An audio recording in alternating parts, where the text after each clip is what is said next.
वालेकुम। Hi friends, welcome to my channel kitchen with Abida Idrisi. तो आज मैं अपने किचन में बनाने जा रही हूँ अरबी के पत्ते के पकौड़े, मतलब कि रिकवच। तो आप देख सकते हैं कि मैंने ये कम से कम, अगर आप बड़े बड़े पत्ते लेंगे तो 20 से 25 होंगे।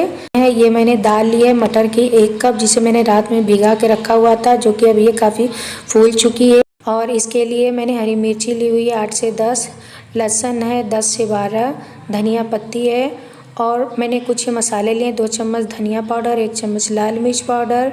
अगर मिर्ची आप हरी ज़्यादा ले रहे हैं तो लाल मिर्ची कम कर लें। तो हल्दी पाउडर आधी चम्मच है, और काली मिर्च का पाउडर आधी चम्मच है, जीरा पाउडर है 1 चम्मच, और गरम मसाला 1 चम्मच, और आधा चम्मच मैंने चाट मसाला लिया हुआ है। नमक मैंने 2 चम्मच है। तो ये जो भिंगी हुई दाल है, इसी में हम लहसुन और मिर्च डाल के इसका अच्छा सा पेस्ट तैयार कर लेंगे। और इसमें पेस्ट तैयार करते टाइम मुझे कम से कम आधा कप से कम ही मुझे पानी लगा हुआ है। तो ये रिकवच के पत्ते ये छोटे छोटे हैं, अगर हम इसे हिसाब से बड़े लें तो ये 20 से 25 तो लगभग चले ही जाएंगे। मैंने इसे छोटा छोटा काट लिया है, आप इसे किसी भी शेप में काट लें।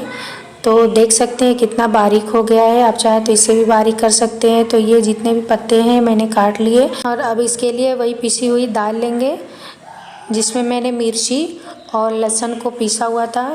तो ये अगर आप सिलपट्टे पे पीसेंगे तो उसमें भी पानी की थोड़ी बहुत ज़रूरत पड़ती है।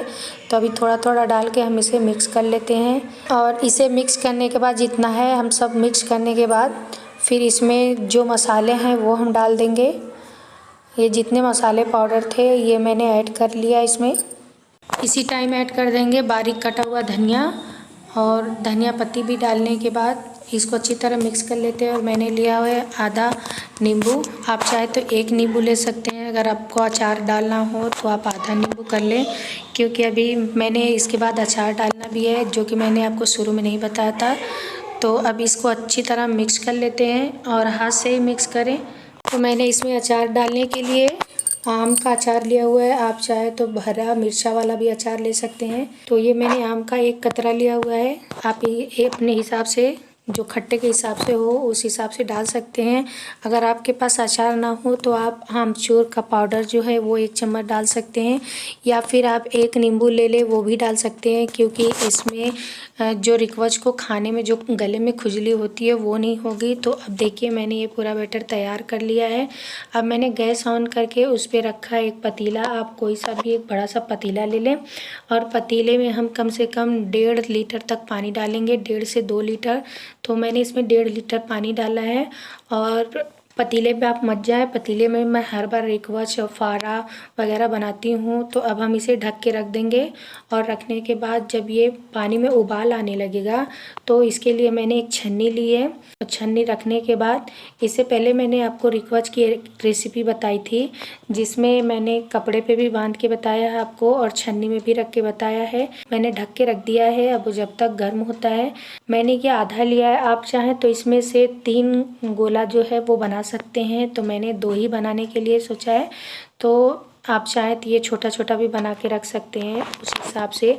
और आप इसमें पानी एकदम ना डालें, क्योंकि ये जो इसका लसलसापन है उसी से गोला बन जाएगा। तो अब देखिए इसमें भाप आने लगी, तो इसी में मैं एक एक करके रख दूँगी। और चलिए इसी तरह दूसरा भी तैयार कर लेते हैं। तो इसी तरह, और फिर इसको वापस से आप ढक के रख दें। और मैंने गैस की फ्लेम को मीडियम पे रखा है, पहले मैंने हाई पे रखा था। जब ये पानी गर्म हो गया है तो मैंने इसे मीडियम से लो के बीच में रखा है। मान के चलो कि मैंने एकदम इसे लो पे रखा है, और लो पे ही रखेंगे ताकि ये धीरे धीरे से हो जाए, क्योंकि ये मोटा मोटा है तो इसको अंदर से होने में थोड़ा टाइम लगेगा। तो अब हम इसे लगभग कम से कम 20 मिनट तक के लिए छोड़ देते हैं। फिर 20 या 25 मिनट बाद हम इसे खोल के देखेंगे कि ये अंदर से गला है कि नहीं। तो इसके लिए लेंगे एक चाकू, और चाकू लेने के बाद इसे पहले अंदर डालेंगे और निकालेंगे। चाकू अगर क्लीन निकलता है तो समझ लीजिए कि हमारा रिकवच बन के तैयार हो चुका है। और मैंने इसे आधा घंटे तक इसी तरह लो फ्लेम पे ही इसे ढक कर रखा था। आप देख सकते हैं कि अभी भी इसमें से जो भाप है वो निकल रही है। तो अब मैं गैस की फ्लेम को बंद करके और इसे 5 से 8 मिनट तक के लिए इसी तरह छोड़ दूंगी। तो अब ये देखिए 5 से 8 मिनट हो चुके हैं। अब मैंने इसे नीचे उतार लिया है। अब हम दूसरे किसी बर्तन में इसे ट्रांसफ़र कर लेते हैं ताकि ये अच्छी तरह इसमें ठंडा हो जाए।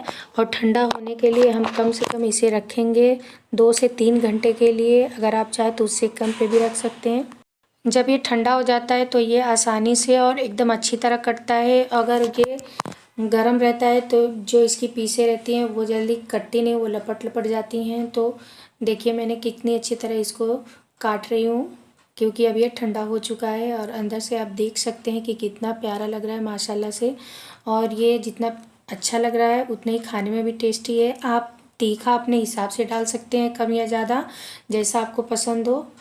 लेकिन ये थोड़ा तीखा और थोड़ा चटकारा रहता है तभी अच्छा लगता है।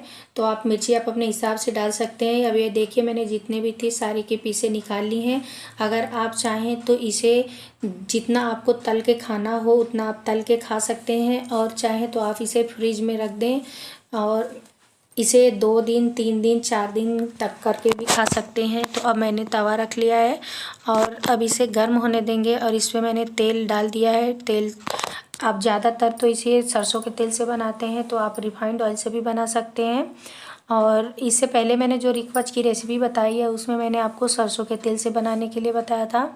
और ये तवे पे 2-2 4-4 करके हम इसे इस पे डाल देंगे। और जब देखेंगे 2 से 4 मिनट तक लो फ्लेम पे ही इसे नीचे से देखते रहेंगे और इसे फिर पलटेंगे ताकि अच्छी तरह हो जाए। और इससे पहले मैंने एक फारे वाली रेसिपी बताई है, वो भी मैंने इसी तरह गमले पे कपड़े बांध के बताए थे, जो कि आप घरेलू तरीके से आप उसे बना सकते हैं। जिसके पास छन्नी ना हो वो आसानी से इसको बना लें।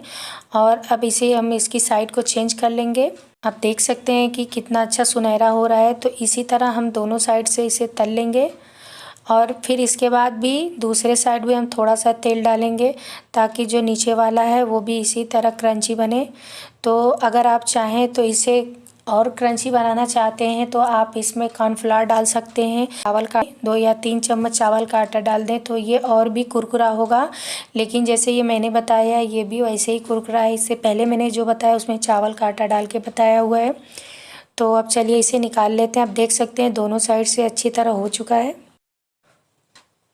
तो अब हम इसे एक एक करके निकालते जाएंगे और जितने बचे हुए रिकवच है उसको भी हम इसी तरह फ्राई कर लेंगे। तो बहुत लोग इसे फ्राई भी करके खाते हैं, जैसे कि कढ़ाई में जैसे हम लोग पकौड़ी को डीप फ्राई करते हैं वैसे भी इसको फ्राई करके आप खा सकते हैं और ऐसे भी खा सकते, और आप इसे चटनी से भी खाएं उससे भी अच्छे लगते हैं। तो आप देख सकते हैं माशाल्लाह से कितना अच्छा कलर हुआ है और कितना अच्छा लग रहा है ये। तो चलिए इसी तरह हम बाकी के भी रिक्वेस्ट तैयार कर लेते हैं। तो फिर मिलते हैं किसी नई रेसिपी के साथ। तब तक के लिए दुआ में याद रखें और मेरी रेसिपी को फॉलो करते रहें। तो चलिए फिर मिलते हैं। अल्लाह हाफिज़, बाय।